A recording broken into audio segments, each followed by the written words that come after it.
Hello students, आप सबका स्वागत है क्लास 11th केमिस्ट्री में, जहाँ पर हम लोग चैप्टर नंबर 4 कर रहे हैं chemical bonding and molecular structure.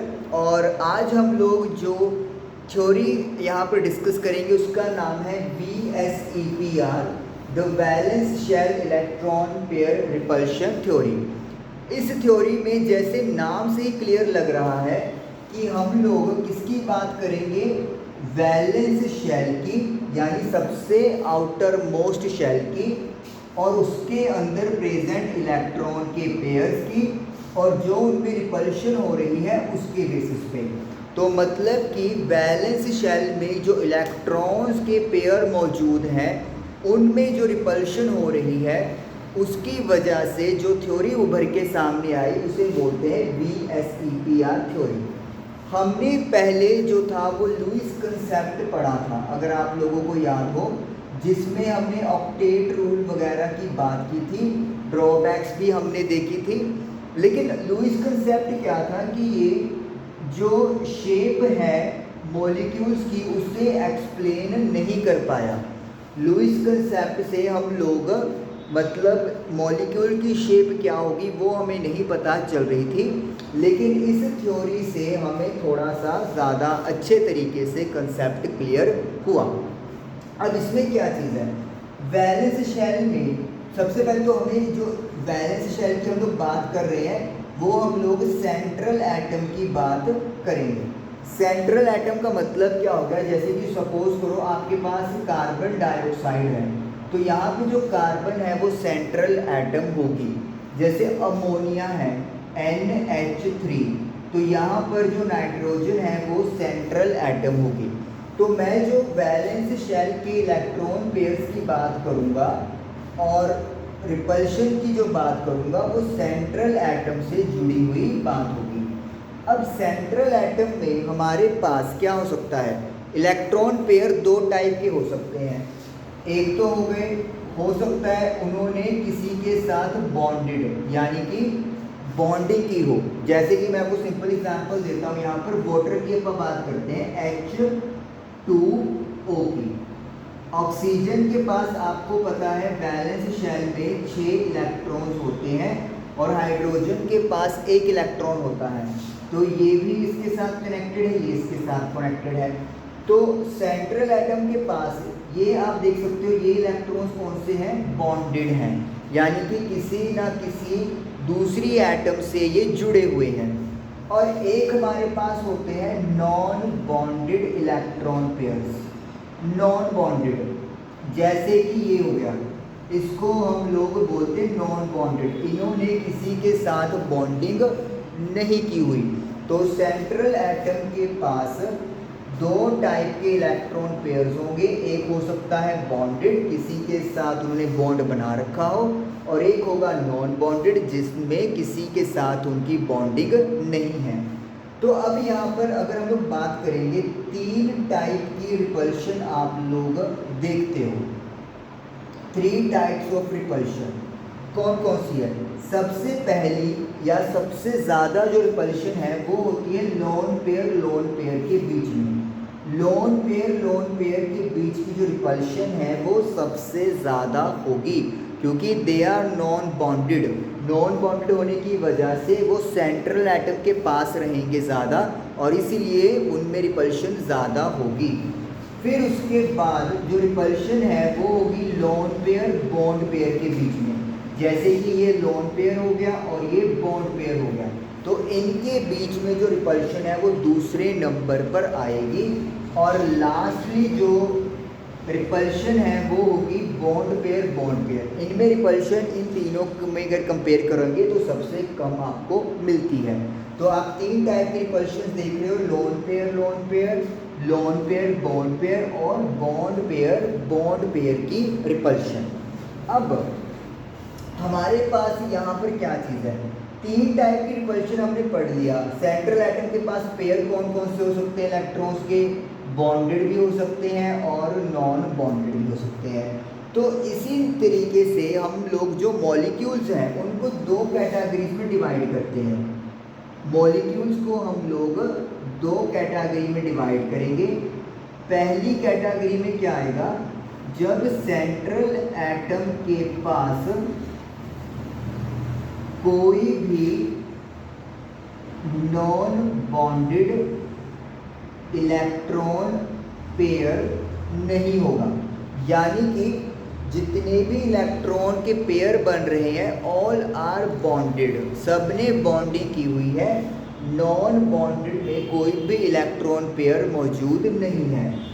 और दूसरी तरफ ऐसे मॉलिक्यूल होंगे जिसमें सेंट्रल एटम के पास non bonded electron pair present होगा।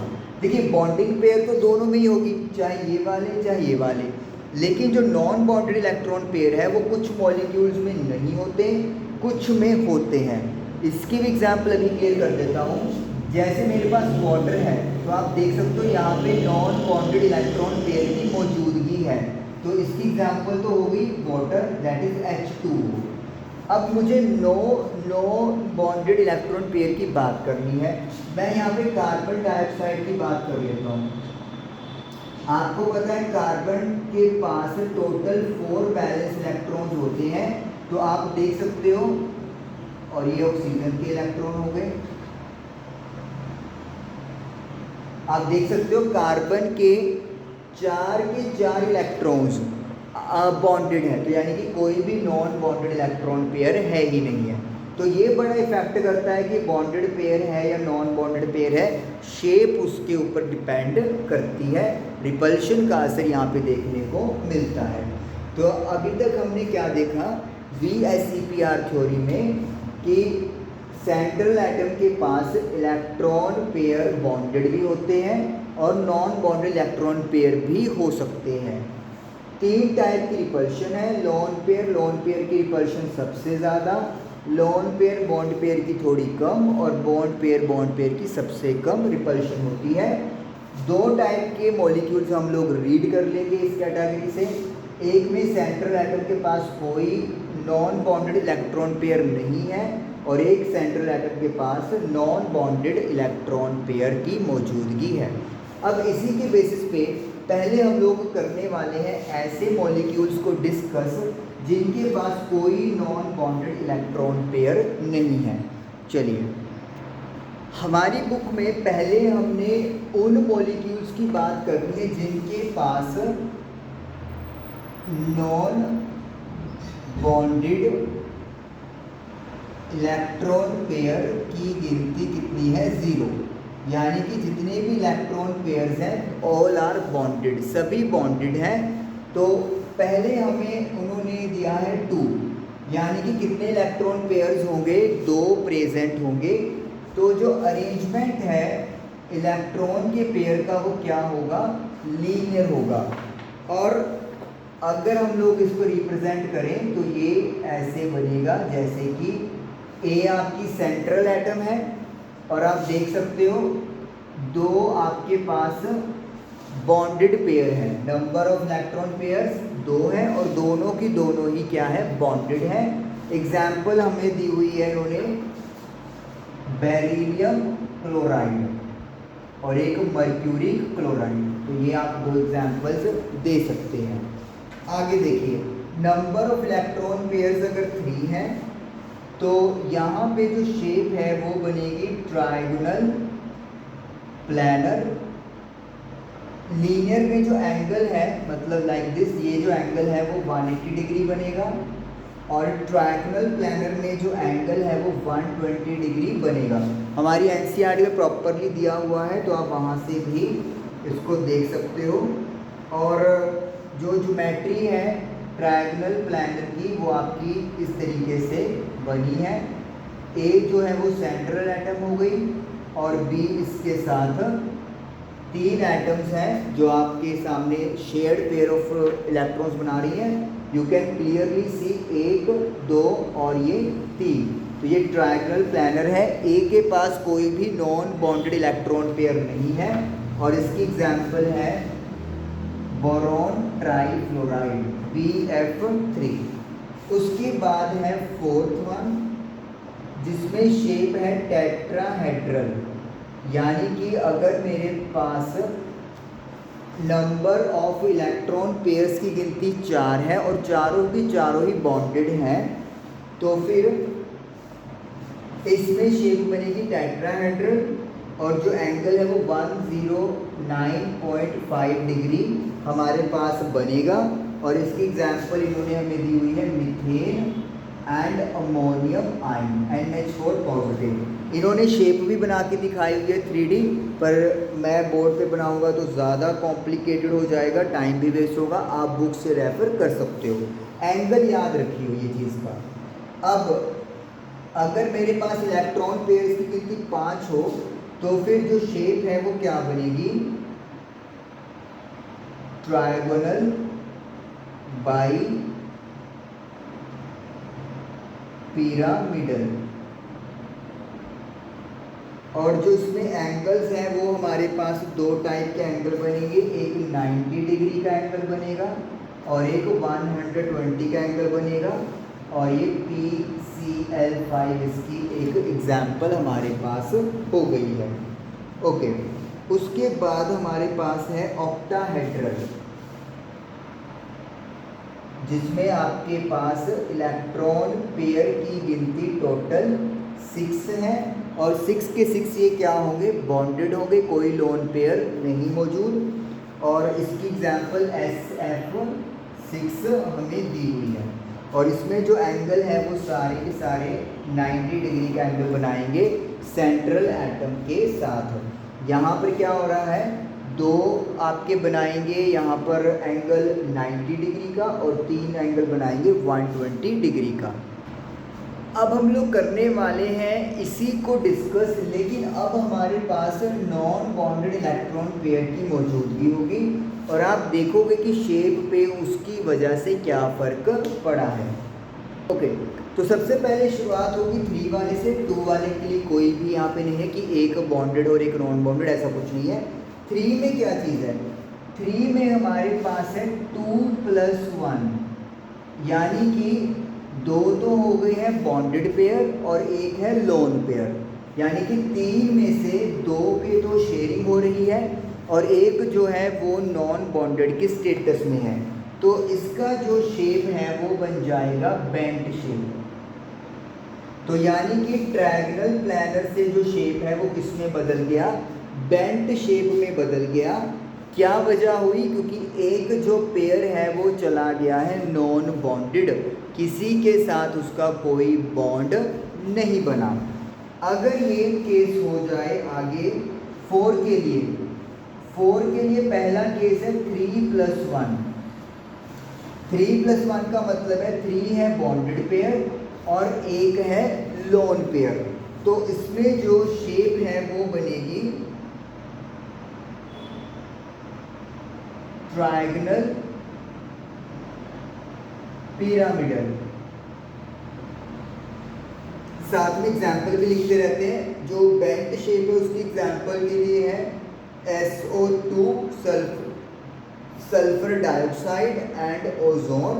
और 3+1 के लिए एग्जाम्पल है हमारे पास NH3 that is ammonia. Ammonia में क्या होगा, आपके पास नाइट्रोजन है जिसके पास 5 वैलेंस इलेक्ट्रॉन्स हैं, तो 3 हाइड्रोजन के साथ तो बॉन्डिंग है, ये 3 हो गए बॉन्ड पेयर और एक बच गया है लोन पेयर 3+1। तो लोन पेयर होने की वजह से इसका जो शेप है वो टेट्राहेड्रल नहीं होगा, it will be triangle pyramidal होगा। आगे हो सकता है ये 2+2 की कैटेगरी में जाए। 2+2 का मतलब हो गया 2 लोन पेयर हैं और 2 बॉन्ड पेयर हैं, तो उसमें जो शेप है वो क्या बनेगी, बेंट शेप बनेगी। और इसकी एग्जाम्पल हमारे पास वाटर है। उसके बाद है ओके 4 वाला हमारे पास डन हुआ। नेक्स्ट इज 5 वाला। 5 वाले में पहला केस है 4+1, 4 बॉन्डेड है और एक आपका लॉन पेयर ऑफ इलेक्ट्रॉन है। इसमें जो शेप बनती है वो होती है सीसा। होनी क्या चाहिए, ट्रायंगल बाय पिरामिडल।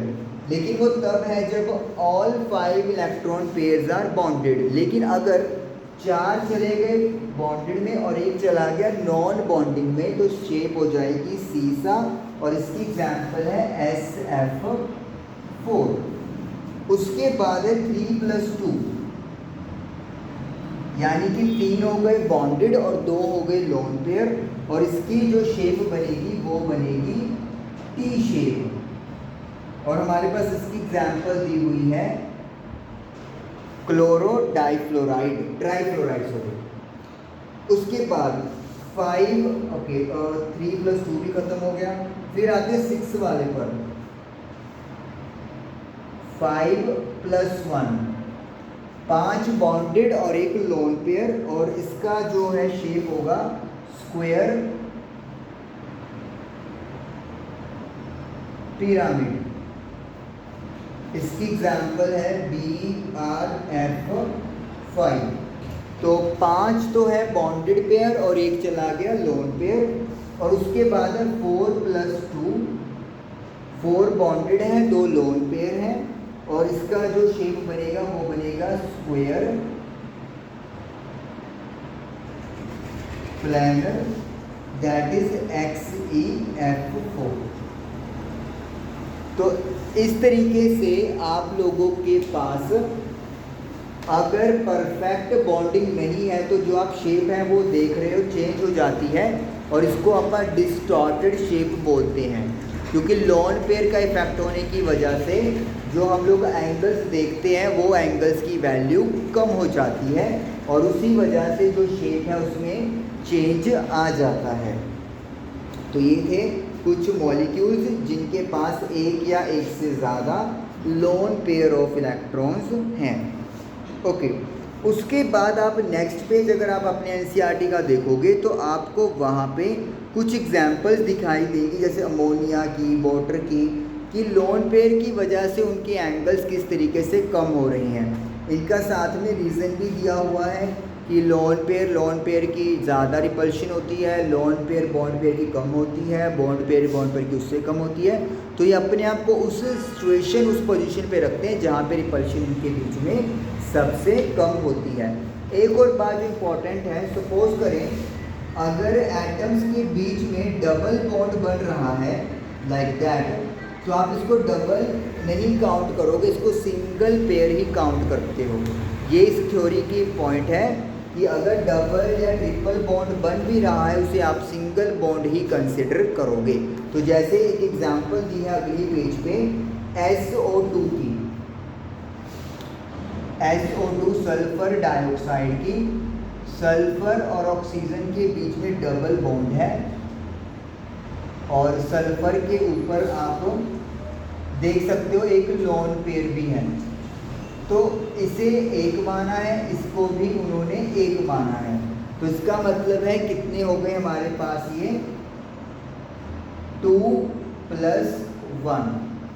हालांकि अगर देखा जाए तो यहाँ पर बॉन्डिंग पेयर कितने हैं 1 2 3 4, लेकिन जैसे मैंने आपको बोला कि इसे हम लोग सिंगल काउंट करते हैं और इसको एक काउंट करेंगे, तो ये 2 आपके पास एक तरह से बॉन्डिंग पेयर हो गए और एक चला गया आपका नॉन बॉन्डिंग। तो ये 2+1 के अकॉर्डिंगली कौन सी शेप हो गई, इसकी बेंट शेप हो गई। ये आपको ध्यान रखना है, क्योंकि डबल बॉन्ड या ट्रिपल बॉन्ड भी हो तब भी उसको सिंगल ही माना जाएगा। ओके, तो इस तरीके से VSEPR जो थ्योरी है वो कंप्लीट हुई। रिपल्शन की वजह से जो शेप्स में डिफरेंस आता है वही इसमें दिया हुआ था। आई जस्ट होप कि आपको ये क्लियर हुआ होगा। Thank you for watching the video.